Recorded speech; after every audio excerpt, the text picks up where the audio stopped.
웬만한 거 다 걸려본 것 같아. 지금도 아파. 항상 어딘가를 아프고 있고 화장실 가려고 딱 지금 쩔룩쩔룩하면서 화장실. 혹은 운동을 안 하던 사람이 갑자기 오랜 시간 걷고 뛰고 하면서 심지어는 신발이 매우 딱딱하잖아요. 이게 딱 족저근막염에 걸리기 굉장히 쉬운 세팅입니다. 일단은 사실 가장 1번은 덜 쓰는 건데 그게 사실은 쉽지는 않죠. 뭐 열심히 서서 일하시는 마트 판매하시는 분들한테 앉아서 쉬세요 이렇게 하면은 뭐 일을 하지 말라는 얘기 그게 쉽지 않지만 또 최근에 또 맨발 걷기가 잠깐 유행했었잖아요. 건강하신 분이 맨발 걷기를 했다. 뭐 할 수 있죠. 근데 족저근막 환자가 했다. 그거는 마디마디 속 이야기 우리 동네 정형외과 러닝 천재 공봉영 원장님의 뒤를 이어 러닝을 시작했는데 족저근막염이 왔습니다. 발이 너무 아파요. 잘 못 걸어요. 오늘은 이제 족저근막염에 대해서 얘기를 한번 나눠보려고 합니다. 구독!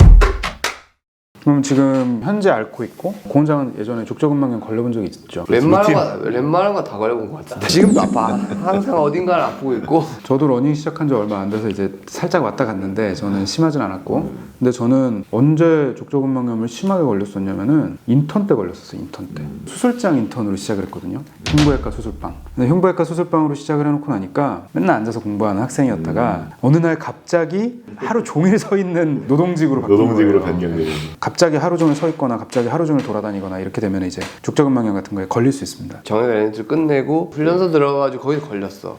아 족저근막염이 이런 맛이구나. 이거 진짜 맛을 봤네. 아프다. 우리가 그게 우리 장교니까 뭐 여러 가지 점수가 있어가지고 좀 열심히 해야 되는 그런 게 있잖아요. 그래서 막 달리기도 해야 되고 3km 뛰기도 해야 되고 하다 보니까 진짜 걸리니까 진짜 아프더라고 그때.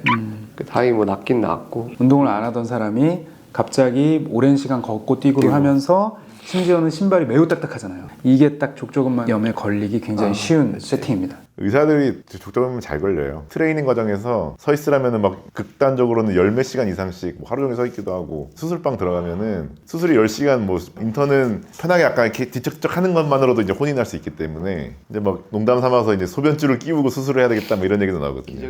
기저귀를 차네. 저는 30시간짜리 수술 들어갔었거든요. 제가 나오고 나서 한 몇 년간 그 기록이 깨지지 않았다고 들었으니까 제가 했던 그런 극단적인 경우는 그거는 이제 여러 과가 협진하는 수술이었어요.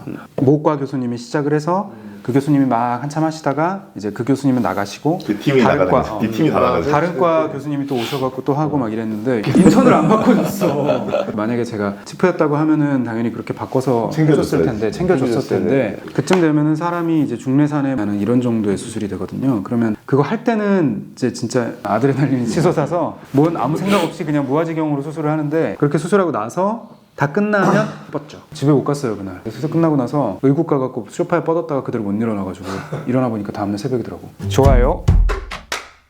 족저근막이라고 하면은 발바닥 밑에 있는 막이라는 얘기잖아요. 발의 앞쪽 끝 뒤쪽 끝 정도에 붙어 있으면서 발에 있는 아치를 유지합니다. 활이 있으면 그 활시위가 있잖아요. 활시위가 딱 받쳐줘야 오목함을 유지하면서 걸을 때 이렇게 탄력을 받게 되겠죠. 그래서 앞과 뒤에 붙어 있는데 너무 오래 서 있고 너무 많이 걸으면 앞뒤에 스트레스가 걸리면서 통증이 발생하게 되죠. 이 아치가 무너져 있는 사람이 평발이에요. 아치가 있는 게 발이 훨씬 덜 피로해지고 훨씬 더 많은 양의 운동을 한꺼번에 할 수 있고 통증도 훨씬 덜하고 하여튼 아치가 있어야 되는데 그 아치를 유지해주는 구조물이 족저근막이고 그런데 여기다가 한꺼번에 너무 많은 스트레스를 주면 탈이 나는 거죠. 무슨 성당이나 큰 건물 보면 이렇게 로만돔 뭐 아치 구조인가 뭐 그런 걸로 해갖고 약간의 도움이 있는 게 체중을 제일 적절하게 분산을 해서 스트레스에 제일 잘 견디는 구조거든요. 그래서 그렇게 만들어져 있는데 어쨌든 많이 쓰고 하면 자극이 되니까 거기 염증이 생기고 통증이 생기고 가만히 있을 때도 막 심하면 쑤시고. 그래서 이 족저근막염의 가장 특징적인 증상은 뒤꿈치 안쪽, 뒤꿈치 내측에 통증이 있는 거거든요. 만지면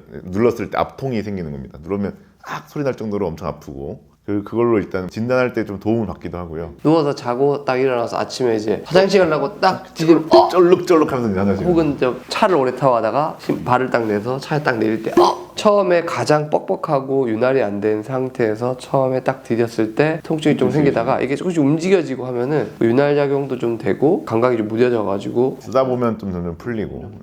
그 염증이 있는 부위에 염증 물질들이 계속 나오니까 염증 세포들도 가서 붙고 그다음에 통증 물질들, 통증 자극 물질 사이토카인이라고 하는데 그런 것들도 막 분비돼 있고 분비된 상태로 거기 쌓여 있고 그리고 조직도 부어 있는 상태가 되는 거죠. 아침에 이제 처음 움직이기 시작할 때 그렇게 부어있고 염증이 막 활발하게 일어나 있는 조직이 통증을 확 유발하는 거예요. 근데 그랬다가 움직임을 어느 정도 하고 혈액순환이 좀 되고 염증 물질들이 자연스럽게 좀 씻겨나가고 확산되고 없어지고 하면은 이제 다시 좀 살만해지는 거고요. 이게 그러면 뭐 인터넷에서 아치 모양 깔창 이런 거는 족저근막염에 도움이 되나요, 실제로? 일단은 신발을 이렇게 봐요. 보면 뭐 이렇게 딱딱한 구두를 신으셨거나 그럼 신발을 바꾸시라. 푹신한 신발, 깔창을 사시든 뭐 이런 걸 이제 꼭 신으시라고 하고 그다음 또 이게 발 모양이 중요하거든요. 발 모양이 이제 좀 문제가 있는 분들 그런 분들은 그걸 약간 교정할 수 있는 깔창을 좀 깔아주고 닿는 부위가 푹신푹신하게 되게 뭐 이제 신발을 바꾸거나 이렇게 하는 게 일단 그게 시작의 1번이죠. 계속 딱딱한 구두 뭐 남학신 같은 거 신고 다니면서 족저근막을 왜 안 났지 충격파 뭐 20-30번 받아봐야 그거는 밑 빠진 독에 물 붓기니까 일단 제일 기본부터 신발 바꾸고 집에서도 실내화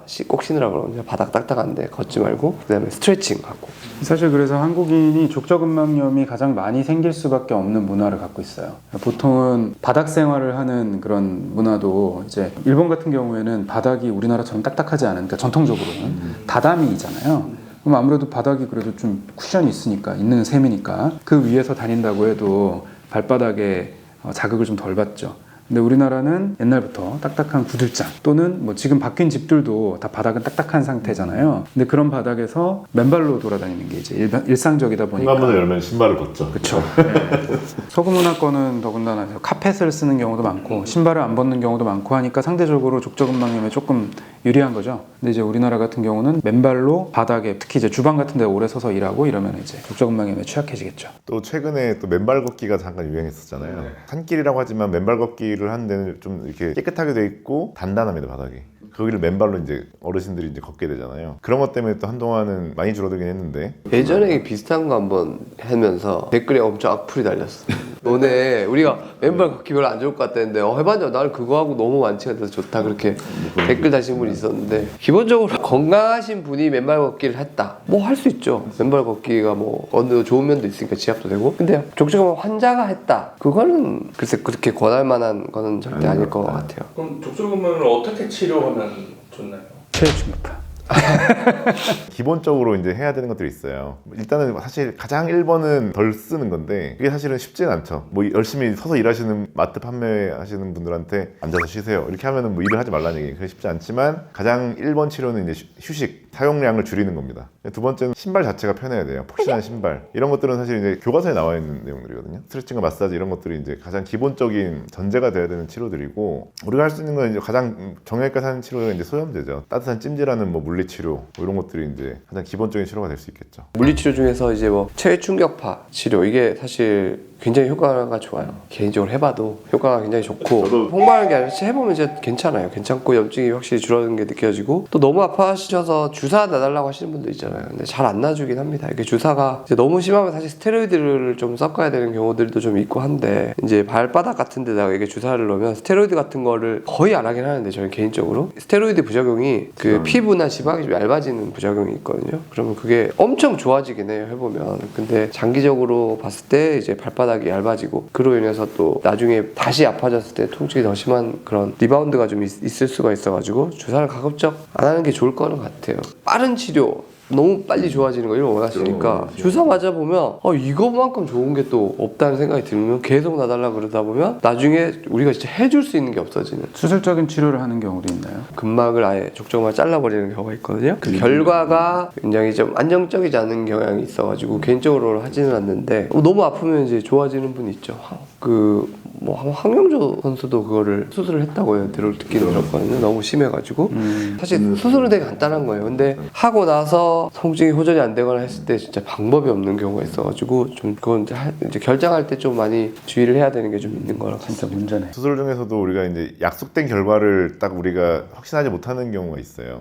그런 수술들이 있거든요. 그런 수술 같은 경우는 진짜 이도저도 안 되면은 최후의 수단으로 해볼 수 있는 정도의 수술이지 이거 하면 좋다 뭐 이렇게 권장하기는 좀 어렵죠. 달리기가 좋은 운동인데 치료비가 많이 드는 운동인 것 같아요. 진짜.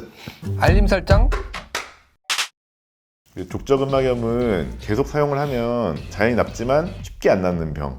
되어 있기 때문에 병을 얻기 전에 적절한 관리를 해서 예방을 하고 병에 걸리셨다면 또 적절한 치료를 받아서 빠르게 해소되는 것이 중요할 것 같습니다.